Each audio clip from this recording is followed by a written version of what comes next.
Fear of failure is rarely just the fear of making a mistake. Deep inside, it can become the fear that failure will expose something unbearable about who you are, that you are not intelligent enough, talented enough, successful enough, or worthy enough to become the person you hope to be. This fear can quietly control your decisions, while disguising itself as procrastination, perfectionism, overthinking, or endless preparation. You may have a dream you think about constantly, yet somehow find a reason to delay taking the first serious step. You tell yourself that you need more knowledge, more money, more confidence, or more time, when beneath those explanations there may be a deeper fear of discovering what happens if you genuinely try and do not succeed. A person afraid of failure may set impossible standards so that starting becomes almost impossible, because perfection provides an excuse to remain safely in preparation. They may abandon projects when progress becomes difficult, avoid situations where their abilities could be judged,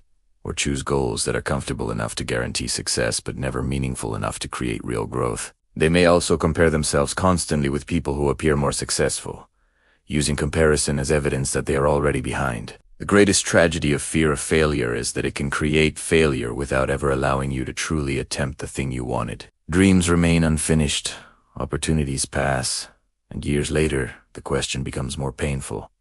Not whether you failed, but what might have happened if you had tried. Recognizing these signs is not about becoming reckless or ignoring genuine risks. Failure can have real consequences, and thoughtful planning matters. The problem begins when avoiding failure becomes more important than pursuing a meaningful life. Healing starts when you separate your identity from your outcomes. Failing at something does not make you a failure.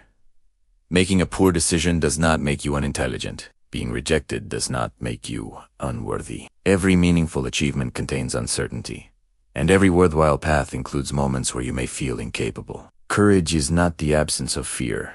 It is the willingness to act while fear is still present. The moment you stop demanding a guarantee before taking the first step, your world becomes larger. You may fail, you may learn, you may change direction, or you may discover that you are far more capable than fear allowed you to believe. Sometimes the greatest failure is not falling short of a dream. It is spending your entire life protecting yourself from the possibility of discovering what you could have become.